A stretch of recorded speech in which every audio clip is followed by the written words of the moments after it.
Kisah manusia fana menjadi abadi. Cerita silat. Koleksi novel Ratu Donghua. Makasih telah mendukung channel saya. Ini cerita silat dari negeri Tiongkok. Jadi, aku akan membacakannya untukmu. Episode 3. Sekte 7 Misteri. Cerita sebelumnya Hanli telah dititipkan oleh paman ketiganya kepada Protektor Wan. Dan sekarang dia dibawa di dalam gerbong kereta bersama-sama dengan anak lainnya yang juga dijemput oleh Protektor Wan. Bau di dalam kereta itu tidak sedap, tetapi ini tidak mengejutkan. Kapasitas maksimal penampungan untuk gerbong ini hanyalah untuk 10 orang. Tetapi saat ini, ada 30 orang yang masuk ke gerbong tersebut. Andai pun tubuh mereka kecil masih tetap sempit. Hanli yang cerdas ketika pertama kali memasuki gerbong, telah memilih tempat duduk dekat pinggir. Dan sekarang diam-diam mengamati anak-anak lain. Anak-anak yang telah mendaftar atau dicalonkan untuk mengikuti tes di Sekte 7 Misteri dapat dipisahkan menjadi 3 kelompok yang berbeda berdasarkan pakaian dan perilaku mereka. Pada kelompok pertama, ada seorang pemuda mengenakan pakaian sutra yang duduk di tengah gerbong. Dikelilingi oleh mayoritas anak-anak, nama pemuda ini adalah Huyan.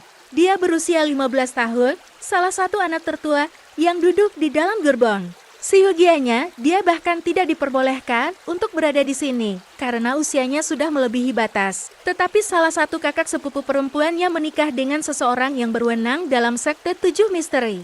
Oleh karena itu, usia Huyan sengaja diabaikan dan dia diizinkan untuk ikut seleksi. Keluarga Huyan menjalankan dojo seni bela diri, jadi dia memiliki akses ke sejumlah besar sumber daya. Sejak usia muda, ia telah berlatih seni bela diri eksternal yang memperkuat fisiknya. Meskipun bakatnya tidak bisa dianggap luar biasa ketika menghadapi anak seperti Hanli, maupun anak-anak yang belum pernah berlatih seni bela diri sebelumnya, itu lebih dari cukup bagi Huyan untuk menginjak-injak mereka hanya dengan kakinya. Sangat jelas bahwa anak-anak seperti Huyan, mereka yang mendapat dukungan dari keluarga yang kuat dan kaya dan telah berlatih seni bela diri, dapat dianggap sebagai elit dalam kelompok anak-anak di dalam kereta. Anak-anak elit atau yang berderajat tinggi itu berasal dari latar belakang yang berbeda-beda. Beberapa dari mereka berasal dari keluarga pemilik toko, beberapa berasal dari keluarga pekerja, atau keluarga pengrajin, dan lain-lain. Namun, mereka semua memiliki satu kesamaan yang sama, yaitu mereka dibesarkan di kota. Karena itu, sejak usia dini, mereka telah belajar dari para penatua keluarga mereka. Bagaimana mengamati orang dan mengetahui apa yang bermanfaat bagi mereka. Karena inilah, orang-orang ini mengelilingi Huyan dan berulang kali memanggil Tuan Muda Wu dan Kakak Wu untuk menjunjungnya, atau lebih tepatnya menjilat. Huyan tampaknya sudah terbiasa dijunjung begitu. Kelompok ketiga adalah orang-orang seperti Hanli. Kelompok ini berasal dari desa-desa terpencil dan miskin, dan telah menderita kehidupan yang sulit dan hidup dalam perselisihan. Hanya 5 hingga 6 orang yang termasuk dalam kelompok ketiga ini menciptakan minoritas di dalam kereta. Mereka biasanya mawas diri dan memiliki sikap tenang, bahkan tidak berani berbicara atau tertawa keras. Anak-anak minoritas ini bersikap tenang atau tidak ribut jika dibandingkan dengan anak-anak kaya berisik itu. Setelah kereta kuda keluar dari kota sapi hijau, kereta melaju ke arah barat, membuat beberapa jalan memutar untuk mengunjungi lokasi lain dan mengumpulkan lebih banyak anak. Pada hari kelima, mereka berhasil tiba di Pegunungan Pelangi Surgawi, markas daripada Sekte 7 Misteri, di mana pada saat itu matahari telah menjelang terbenam. Hal pertama yang dilihat anak-anak setelah keluar dari kereta adalah matahari terbenam yang indah menawan. Hanya ketika Protektor Wang mulai memberi arahan untuk bangun pada anak-anak, barulah mereka bangun dari linglung dan beranjak keluar dari gerbong. Pegunungan Pelangi Surgawi awalnya dikenal sebagai Pegunungan Awang-Awang. Legenda mengatakan bahwa pada zaman kuno, awang-awang dengan 5 warna bertiup melewati lokasi ini, bertransformasi membentuk sebuah pegunungan. Setelah tempat ini ditemukan oleh manusia, mereka baru menyadari betapa indahnya matahari terbenam di balik awan merah muda yang merona. Terinspirasi oleh citra agung itu, manusia memutuskan untuk mengganti nama tempat ini menjadi Pegunungan Pelangi Surgawi. Pegunungan Pelangi Surgawi adalah terbesar kedua di Provinsi Jin, setelah Pegunungan Baimang. Pegunungan Pelangi Surgawi memiliki luas dengan radius 5.000 meter. Gunung ini sangat luas, yang terdiri dari 10 puncak gunung. Masing-masing pegunungan sangat berbahaya, dan pegunungan ini semua di bawah kendali berbagai divisi dari Sekte 7 Misteri. Puncak pegunungan utama daripada pegunungan pelangi surgawi dinamai Puncak Mentari Senja. Puncak itu sangat berbahaya, dan bukan hanya curam, cuma ada satu jalur antara puncak dan dasar gunung. Setelah Sekte 7 Misteri membangun kembali fondasinya di daerah ini, mereka mendirikan total 13 pos pemeriksaan di jalan setapak pendakian gunung. Beberapa dari pos pemeriksaan ini disembunyikan, sementara yang lainnya berada di tempat terbuka. Pos pemeriksaan dibangun sebagai pertahanan, dan ini dibangun di setiap rute, yang mungkin digunakan geng serigala liar sebagai jalur untuk menyerang gunung. Saat Hanli mengikuti protektor di depan kelompok mereka, dia mengamati lingkungan sekitar tempat itu.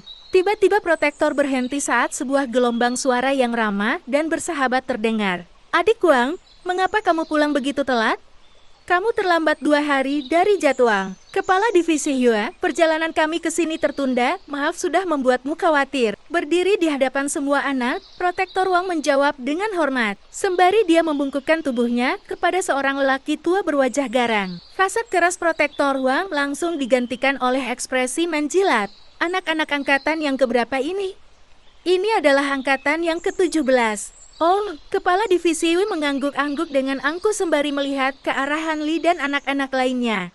Kirim mereka ke halaman, biarkan mereka beristirahat malam ini. Besok pagi kita akan memulai proses seleksi. Kirimkan mereka yang gagal atau melanggar aturan kembali turun gunung. Dimengerti, Kepala Divisi Hui? Berjalan di atas tangga batu gunung. Anak-anak sangat gembira, tetapi tidak ada yang berani berbicara dengan keras. Meskipun usia mereka masih muda, entah bagaimana anak-anak itu mengerti bahwa tempat ini akan menentukan nasib mereka. Protektor Wang memimpin dan menyapa beberapa tokoh dalam perjalanan ke kamar tidur anak-anak. Dapat dilihat bahwa dia akrab dengan banyak orang dan cukup populer di wilayah tersebut. Mayoritas orang yang mereka temui dalam perjalanan mereka semua mengenakan pakaian hijau dan dilengkapi dengan pisau atau pedang. Bahkan mereka yang muncul dengan tangan kosong mengenakan kantong-kantong penuh barang-barang misterius di sekitar pinggang mereka. Dari tindakan mereka, orang bisa mengatakan bahwa semua orang ini tampak mahir dalam seni bela diri. Hanli dan anak-anak lainnya dibawa ke puncak gunung yang nampak lebih rendah dibandingkan dengan puncak gunung lainnya. Di puncak, ada sebuah rumah yang terbuat dari tanah liat, dibangun untuk tempat anak-anak tidur di malam hari. Saat dia tidur, Hanli bermimpi bahwa dia mengenakan pakaian sutra dengan pedang emas di tangannya, memiliki seni bela diri yang tak tertandingi, dan menginjak-injak orang-orang yang mengganggunya sekembalinya di desa.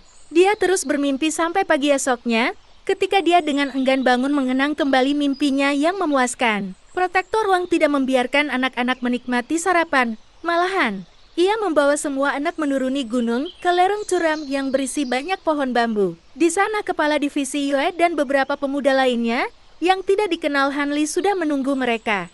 Cerita lanjutannya di episode 4 ya, judulnya Tebing Pemurnian Tulang.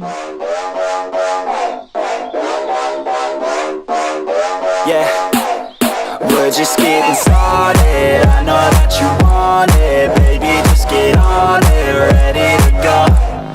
We know how to party, pull out the Bacardi, feel it in my body, put on a show. Yeah, yeah, let's go.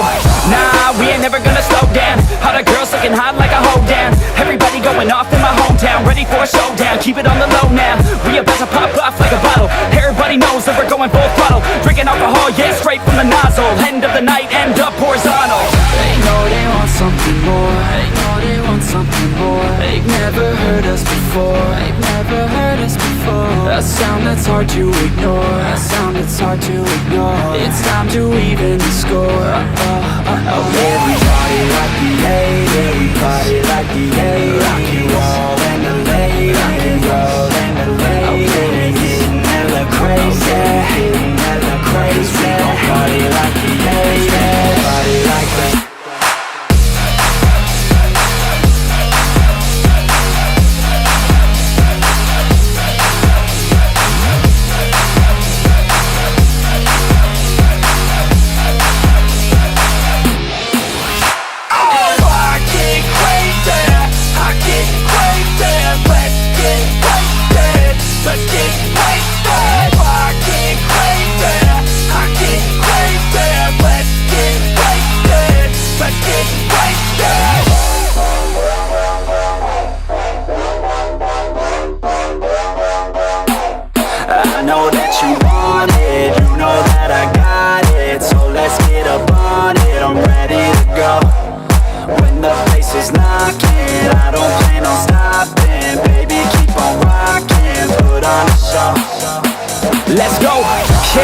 Going off on a Tuesday, gonna go all out till a new day.